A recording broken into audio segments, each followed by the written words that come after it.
नहीं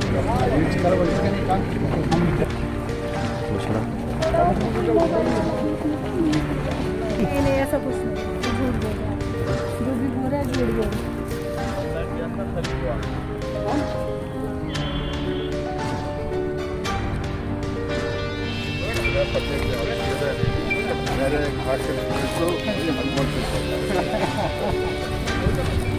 क्योंकि वहाँ से और इवेंट्स में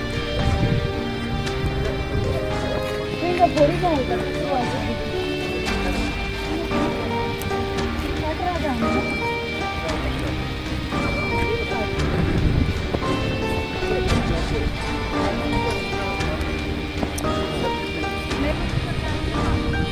क्यों जाती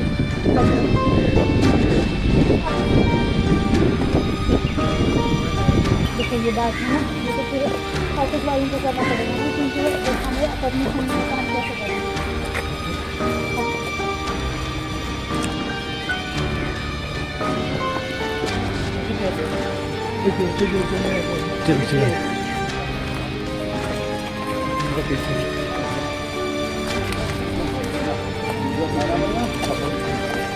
दोस्त हमारे और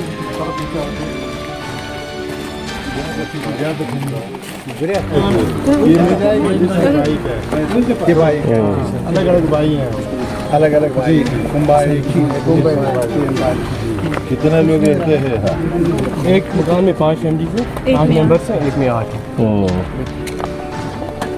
टोटल कितना था? 4। ये फुल जमीन में कुछ नहीं है। हमारे दिल में अभी भी खौफ वही है सर, जंग जैसा वही है हमारा, बिल्कुल बच्चे दरबदर सर। अभी सरकार ने एक रूम दिया है नीचे सर, उसी में रह रहे हैं सर। एक रूम 5 मेंबर एक रूम में, दूसरी फैमिली के 8 मेंबर एक रूम में, वही है। बाकी सर हमारा हाथ बुरा है। जैसे सरकार ने हमें पैकेज जैसे बोला है वो तो उससे तो कुछ नहीं होगा। एक ईंट श्रीनगर से यहाँ तक हमें एक ईंट 20 रुपये में पहुँच गई। आप बताएं हम उससे क्या करेंगे सर? जैसे सरकार ने हमें पैकेज बोला है, अभी तो 1,30,000 दिया सर, उससे क्या होगा? झोपड़ी नहीं है सर के पहले ही 1,30,000 अपने को एस्टिमेशन दिया तरफ से? जी बिल्कुल आए सर, सब आए, इन्होंने देखा यहाँ पे। लिखित कुछ दिया है आपने? कुछ नहीं।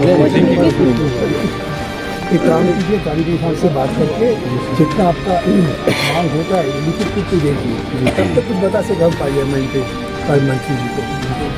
लेकिन हम ये बंगाल का हमारा CPM का राज्यसभा सदस्य है प्रकाश रंजन जी, शुक्रिया सर आपका आने का। और ये हमारा पोलित ब्यूरो का सदस्य है और लोकसभा का सदस्य है सिक्कर से, हमारा राजस्थान से सिक्कर कॉन्स्टिट्यूंसी।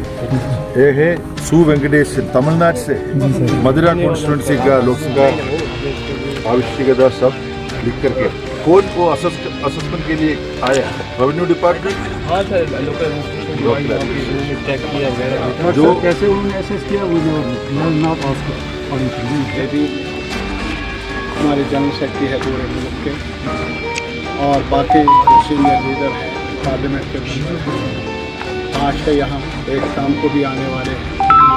और ये साथ मकसद ये है कि हमारी राय जहाँ तक आम लोगों का ताल्लुक है, परेशान हैं सब, कई मसाइल हैं, बेरोज़गारी है, महंगाई है, लेकिन वो अभी ये एस्केलेशन हुई वायलेंस की बॉर्डर पर, LOC पर, पुंछ में, यहाँ कैरन के इलाके में और इलाकों में, उससे काफ़ी तबाही हुई है। हम खुद यहाँ देखना चाहते थे, पहले नहीं आ सके, उसके लिए माहिर बने, और जब ऊपर भी जाना चाहिए, शायद फिर मौका मिलेगा वहाँ जाने का। ये जो तबाही है ये खुद बता रही है किस कदर नुकसान हुआ है। मैं सिर्फ साक्षी चैटर्जी साहब से, जो हमारे लीडर हैं राज्यसभा में,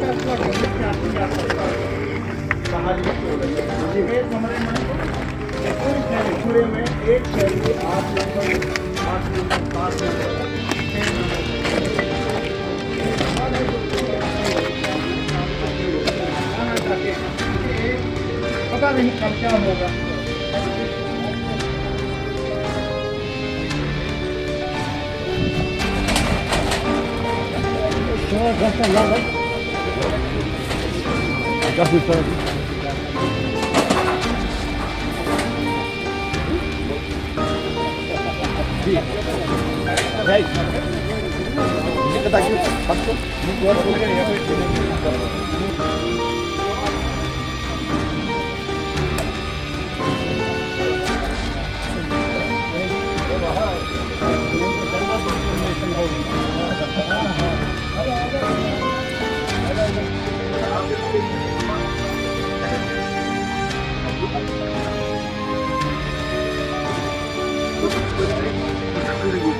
जो हमारे जनरल सेक्रेटरी यहाँ का दौरा, आज का दौरा सिर्फ यही है कि आपके दुख सुख में यहाँ के इलाके के, हम दूसरे इलाकों में जा नहीं सकते। अभी टंगदार में कितनी तबाही हुई, पूंछ में बहुत ज़्यादा तबाही हुई, उजड़ गए।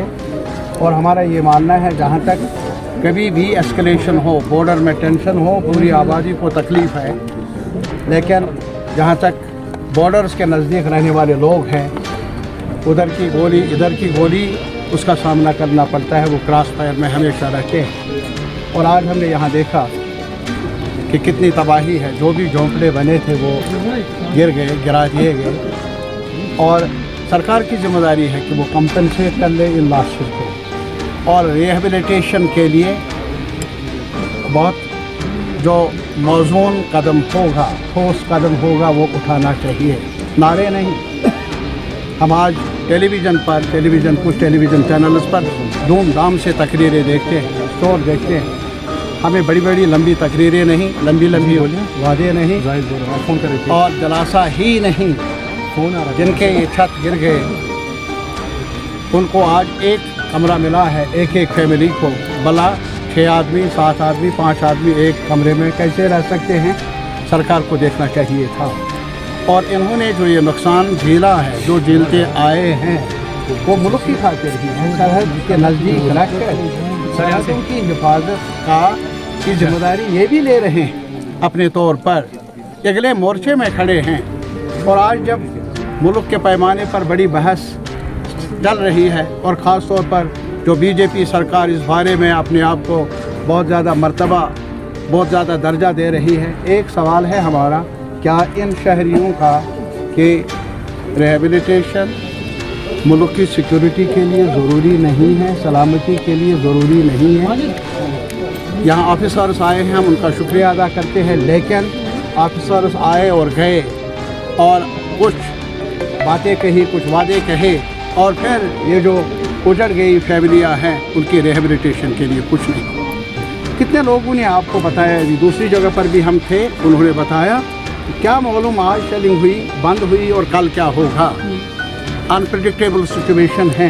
तो इसीलिए बार बार ये इन्होंने मुतालबा किया इस इलाके के, टंगदार के रहने वाले, पुंछ राजौरी के, और भी जो कोटवा के नज़दीक रहने वाले अलोसे के नज़दीक, क्या हमें ऐसे हालात में सिक्योर जगहें मुहैया की जाए, महफूज शेल्टर्स मुहैया किए जाए।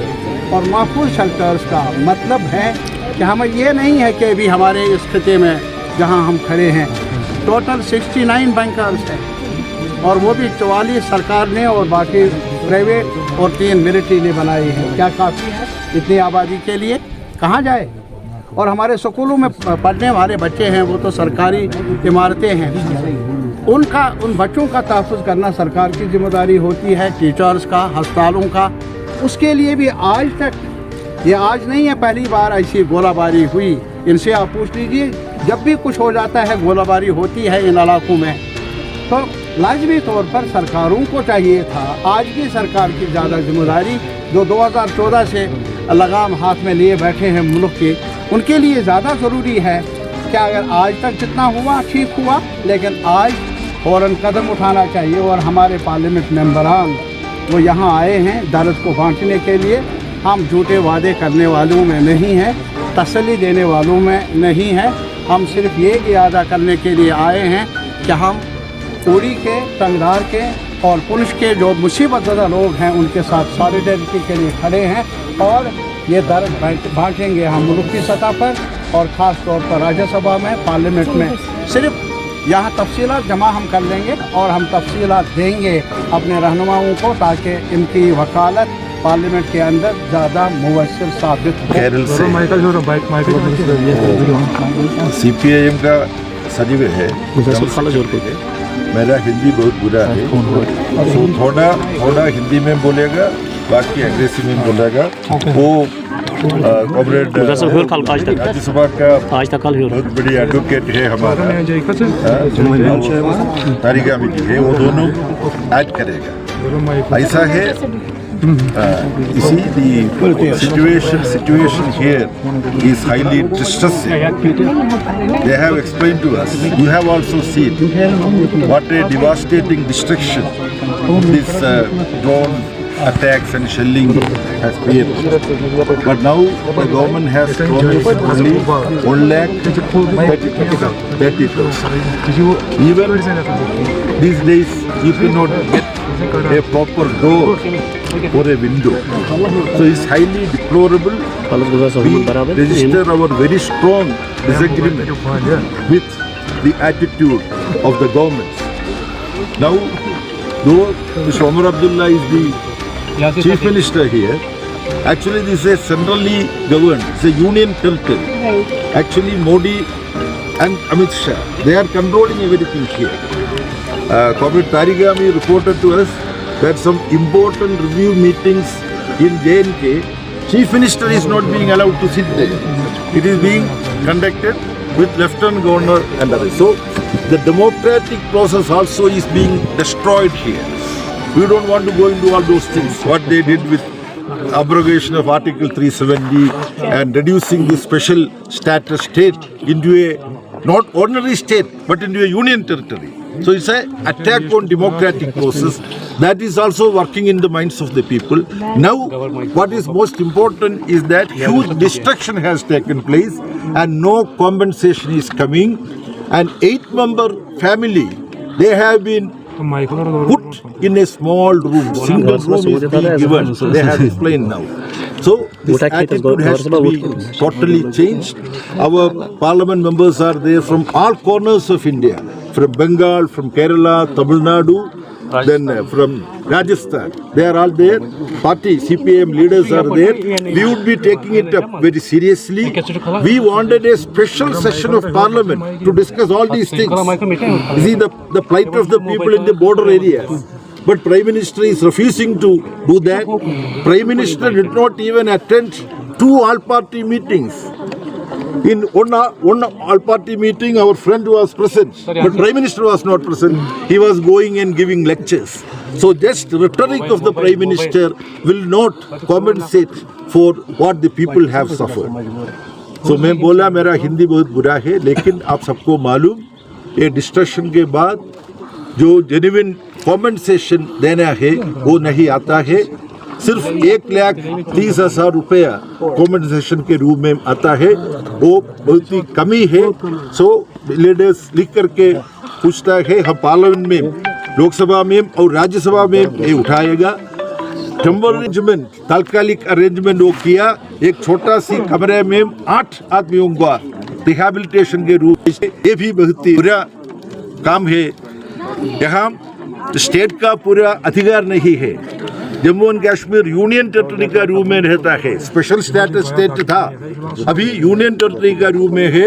यहाँ पूरा अधिकार मोदी और अमित शाह का पास है, इसलिए सिक्योरिटी के लिए वो आना पड़ेगा।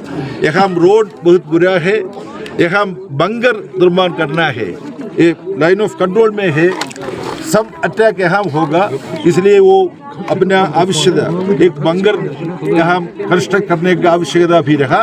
हमारा पार्लियामेंट मेंबर्स पार्लियामेंट में दोनों सभा में, लोकसभा में और राज्यसभा में